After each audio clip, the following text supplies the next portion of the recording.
পদ্মা নদীর পাড়ে গাছপালা, সবুজ ক্ষেত, চাষাবাদ এবং গ্রামীণ পরিবেশের মেলবন্ধন দেখায়।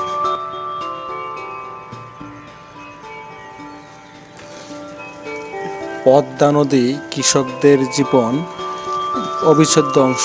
নদীর স্রোত, বন্যা, বর্ষার জল এবং শুষ্ক মৌসুমে তাদের চাষাবাদ এবং জীবনধারার উপর গভীর প্রভাব ফেলে। বর্ষার সময় পদ্মা নদীর পানি যখন প্রভাবিত হয় তখন পাড়ের জমি সমৃদ্ধ হয় এবং সেই সময়ে আবাদ করা হয় ধান, পাট, মিষ্টি আলু এবং অন্যান্য কৃষিপণ্য।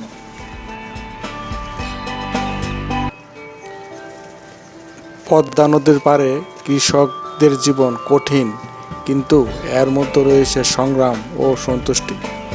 এই জীবন প্রকৃতির সাথে সামঞ্জস্য রেখেই চলে, যেখানে শ্রম এবং অধ্যবসায়ের মাধ্যমে তারা তাদের জীবিকা নির্বাহ করেন।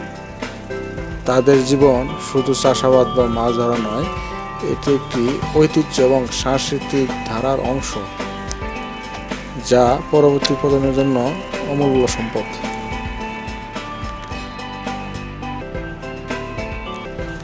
নদীর পাড়ে কৃষকরা খুব পরিবারের প্রতি নিবেদিত। তারা সাধারণত একত্রে কাজ করেন, কৃষিকাজ করেন, মাছ ধরা এবং অন্যান্য দৈনন্দিন কাজে নিয়োজিত। তাদের পোশাক, খাদ্যাভ্যাস এবং ভাষা সবই সেই ঐতিহ্য এবং সংস্কৃতির প্রকাশ।